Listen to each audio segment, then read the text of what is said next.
All right, back to all things G20. The American government insisting that only a low-level delegation will be sent on the last day of the G20 summit for the handover of the presidency. But Pretoria is also adamant it will not hand over the baton to just anyone. The two nations have butted heads over Washington's absence from the core business of the summit. Let's bring in Dr. Oscar van Heerden. He's a research associate at the UJ Center for African Diplomacy and Leadership. Dr. van Heerden, thanks very much for joining us. And I wonder whether we have that clip ready from the White House press secretary. We don't have it just yet, but Karoline Levitt using quite the term describing President Cyril Ramaphosa's response to what is essentially a U-turn from the US, right? Going from boycotting to saying we will now send an ambassador to come and accept the baton for the G20 leadership, saying President Cyril Ramaphosa was running his mouth. Yes, Michelle, you know, it's a very unfortunate choice of words from the spokesperson of the White House. But the truth of the matter, as you rightfully point out, President Trump was adamant he's not coming to the G20. Then we were told Vice President Vance will come. Then Trump informed the world that actually the Americans are boycotting this G20 and that no official will attend the G20. And then we see at the 11th hour, suddenly there's now communication with the presidency and with Department of International Relations and Cooperation that they do want to be part of it. Now, admittedly, when they made contact, President Ramaphosa decided to inform us all that indeed the United States have made contact and they want to now discuss participation.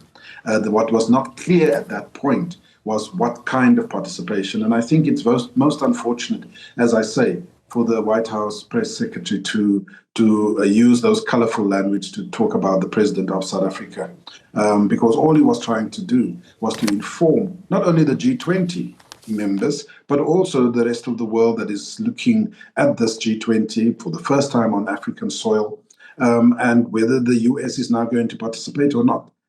So, you know, it's unfortunate that she uses those words, but the truth is you're absolutely right. A complete somersault from boycotting to now wanting to be part of it, even if it is in the last hours of the summit on Sunday. Yeah, right. I mean, it's telling, isn't it? Just the tone of that comment from the White House press secretary, the type of language being used. She obviously felt quite emboldened to make a statement like that. It's telling, and I wonder what President Cyril Ramaphosa and the rest of his team, Vincent Mogwena, the presidency spokesman as well, makes of it. I think that it would be best to just not respond to it, quite honestly. I mean, I think what is important is that we must realize who we are dealing with. This is an ultra-conservative, right-wing Trump administration. They don't like words. I mean, they made it clear that the reason why they are boycotting the G20 is not about South Africa per se.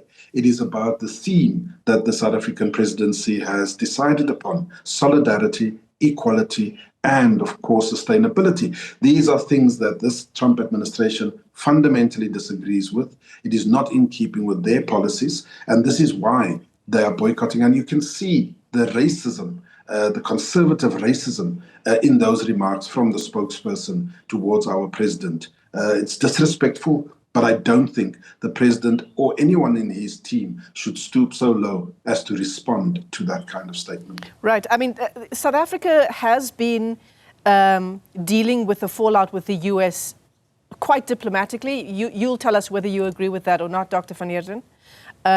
Choosing words very carefully, choosing when to respond, when not to respond, keeping the responses quite short, not very emotional, even over the boycott politics that President Cyril Ramaphosa talked about insofar as the US is concerned. There's an obvious bias from us as the host country here, which I should probably point out. But the South African government has also come out quite strongly, and I'm talking here about Ronald Lamola and the comments that he made in an interview with CNN about how he perceives and how the South African government perceives the Trump presidency. No, absolutely. I mean, you know, diplomacy can only be taken so far. You're absolutely right, Michelle, that the South African government has bent over backwards trying to get a trade deal, trying to negotiate around the AGOA trade agreement, trying to negotiate around the 30% tariffs that have been slapped on South Africa, hurting our motor industry, our agriculture and wine sector. So there has been a lot of things that's been going on behind closed doors.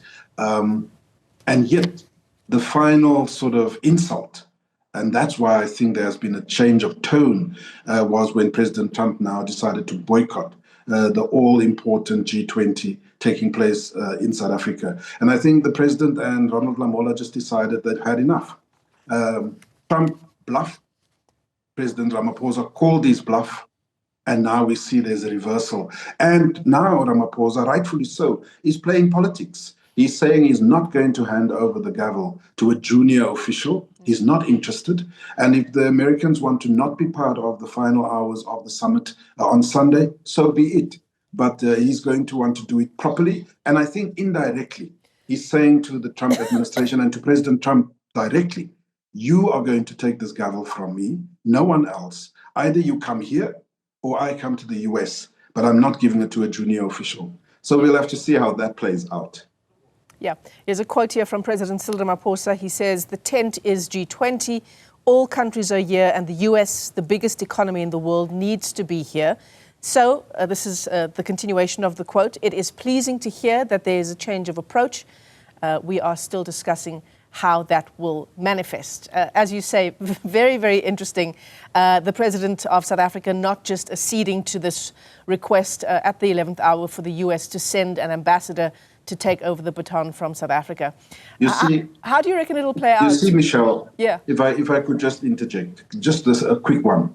You see, this is about politics, as I said.